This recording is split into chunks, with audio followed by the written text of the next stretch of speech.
So deleting layers are pretty easy. Just select the layer you want. So in this case, I'm using the eyeball to check which one I have. So all right, so this one I don't want.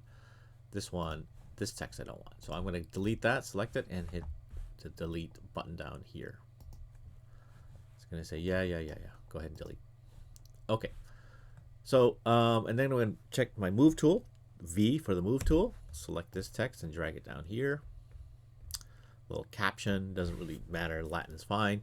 And if you turn your photo back on, you can see that the contrast is pretty poor. You can't really read that. So a lot of times what you do is you take your text box, that you have there, and you're going to put another transparent box behind it. So you're going to get your rectangle tool right here. So if you click and hold down your mouse, you'll see different options. So I'm going to get my rectangle tool or the rounded rectangle tool, either one. It doesn't really matter. So let's try the rounded one. And I'm going to click and drag a box around my text.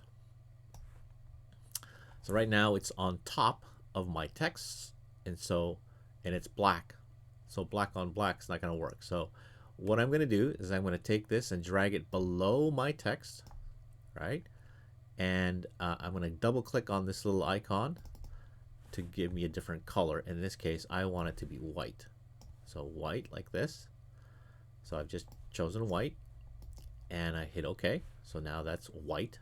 So white text is below, so white box is below this text. That's why I can see it. So if it's above, you're going to hide it.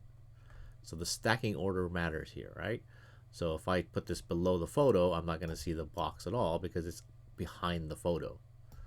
So stacking order really matters here. And what I'm going to do is I'm going to change the transparency of that. So you can select the layer that you want, and right here you have the opacity. You can then make that less transparent, less opaque, I should say. All right, so whatever number you want. Here's a quick thing, keyboard shortcut. So let's say you select this, and if you just type a number like 70, it'll change the opacity to 70, right? So whatever layer you have selected, if you type in a number like 40, it then becomes 40%. Oh, so select that layer, 4 gives you 40%, 9 gives you 90%, and if I take this layer, the photo layer, and I type in and say a 7, it's 70%. But I want that 100%, so 100% is 0. Okay, so you can make your text or your rounded rectangle layer transparent. So let's make that a little more transparent. So now I'm actually able to read the text and see the photo behind. And of course I can move that around with my move tool. Move that around as I need to. Now these are a pair, so I'm going to put these together. So hold down your shift key and select both of those layers, and Command G to make them a group.